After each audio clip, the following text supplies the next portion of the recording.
It's cold in here. Hi, I'm Pony Lawson, and this is my tattoo tour.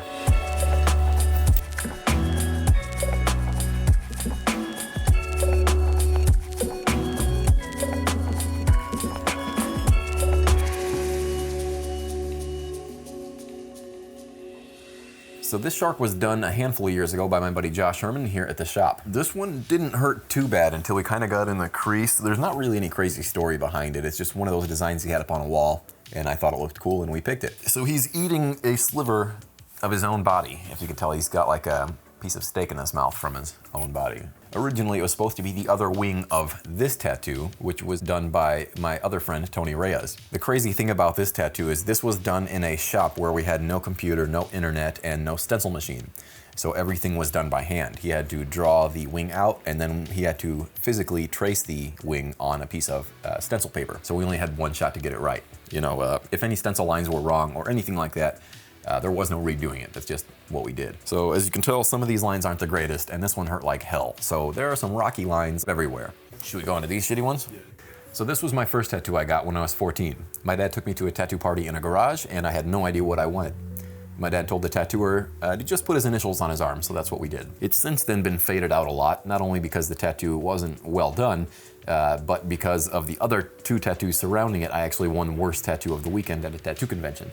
So there had been some laser on it. Speaking of the other two tattoos around it, these were from my ex's kids. They drew those designs because I thought having an ex's name on you was a dumb idea. You know, I thought it'd be hard to cover.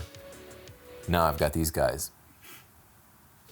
But this one is a big boy and this one's a vampire, if you couldn't tell. He's got the teeth. This one is a portrait of my grandma that my friend Garrett started, but we never finished. We came in on a day and worked on it that he had another appointment in the evening, so we never got to finish it. But what you see right here is about 4 hours worth. This has been here for probably about 3 years. All right, so this tattoo was a tattoo that I received from my friend Jake Farrell before him and I were ever in a tattoo shop. Him and I were both scratchers growing up in LaPorte, Indiana, so we were both tattooing out of the house. He was tattooing a bit longer than I was at the time. But I loved this tattoo when I first got it. I mean, I still do. I love all my tattoos. But I loved this one when I first got it because he put a little smiley face in here that I thought was the coolest thing. Below this tattoo is a signature from Lyle Tuttle. If anybody's familiar with Lyle Tuttle, he was a legend in the tattoo industry that fairly recently passed away within the past few years. But I got this tattoo in New Orleans probably about 10 or 11 years ago. So I'm very happy that I got that with me. So I've got the word Nintendo on my knuckles, as Nintendo was my babysitter growing up in a single mom household. These have been on my knuckles for about 10 years. These have been on my knuckles for about 16, 17 years. It says artist, and then there's two little tattoo machines on each pinky. I've got my shop logo on my hand, as well as a little PMA to remember to keep that positive mental attitude when I'm sitting here naked in a shop with other men. These are a couple tattoos I did on myself when I was tattooing out of the house before I ever got into a shop. I did this star here on my arm with a little spiral in it.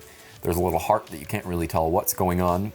And on the other side, I did this koi fish that was being covered up by my friend Tony Reyes. And it ended up being more of a mess than anything else. I do love my three-eyed voodoo doll on top. Again, it's one of those tattoos that not really anybody can tell what it is, but I love them. This was a tattoo that I made out of the first shop I was working at. It was a flash design. I think it was by Tony Savaro, if I'm not mistaken. I obviously didn't get very far as I only tattooed the outline. But it is a Ganesh, an Indian elephant god with 4 arms, sitting on a lotus flower. The one on the other side is a tattoo that was done by Nico Hurtado, probably about 4 years ago. It's of RoboCop. I'm obviously a huge fan of RoboCop, as anybody knows me knows this. Next up, we've got Borat. I love Borat, and my old late boss Travis Litke tattooed this on me with some Numa, some air compressed tattoo machines. So that was an interesting day. That was the first time and only time I've ever been tattooed by an air compressed machine. Did it hurt? It did a little bit, and this one caught a pretty nasty infection. I don't know if it was because of the machine or just where it was, but I don't know, it didn't heal the best. This was another one done by Travis Litke. He used to search online for like goth girl images or heavy makeup girls, and he would tattoo those images on people, so I was a lucky receiver of one of those. Which this one's actually kind of funny. I have no idea who this girl is, and neither did Travis, but somebody actually traced and copied this tattoo from my leg and put that on somebody else. They didn't look up the reference or anything like that, they just copied this exact tattoo. The one below that, the Bart Simpson writing a Homer board, was done at a comic convention, and I just thought it was really cool. I love the Simpsons, especially the older Simpsons. Yeah, I just saw it on some flash work and I thought it looked cool, so I got it. So this leg is generally where I keep all my fun tattoos, or the tattoos that my friends will end up doing. So if we look down here at the very bottom, this one was done by my friend Daiso from Australia. I was visiting my friend Liz Cook's shop in Texas, and he was down there at the time. That's where I actually met Daiso. We became great friends, and he gave me a little drawing that he did.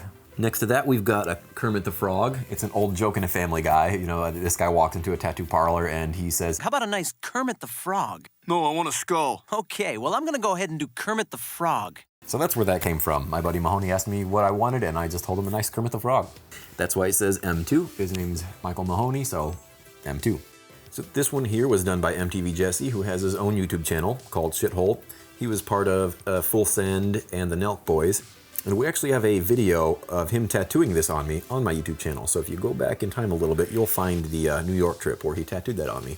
And underneath that, we have the word I was invited to the Jim Jeffries podcast, where Jim Jeffries was supposed to end up tattooing me, but he ended up getting a bit too scared. So his co-host, Kelly, who is a good friend of mine, ended up tattooing me instead. And the is obviously a very heavily used word in Australia. Back here we have the words I'm Rad. This was done by Robbie Ripple. And Robbie used to be on Ink Master. He did a guest spot over here a few years ago, and we traded tattoos. And this was a dagger that I started on myself several years ago. I did the outline, and I couldn't finish it. It was just an awkward angle, so my buddy Barry ended up coloring it in for me.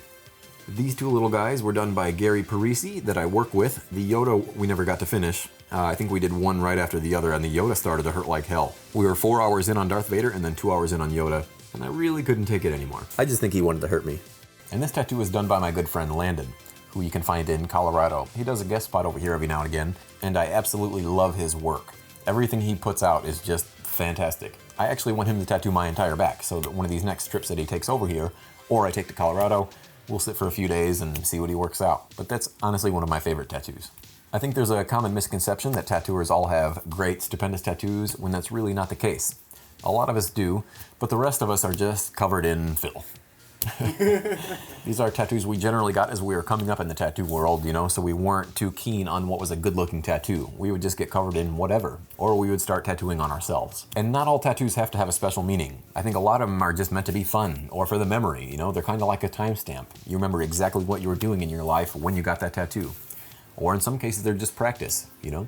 10, 20 years ago, when we were waiting for clients to come into the shop and we didn't have anybody to tattoo, we would just tattoo ourselves. We would buy a new tattoo machine and didn't have anybody to tattoo, so we would just tattoo ourselves. Again, tattoos are meant to be fun. That's what they're there for. They don't have to have some crazy great meaning, although that's great too. If you like it, that's all that matters. I know you guys have been asking for this. I hope you liked it. Thanks for checking out my naked body.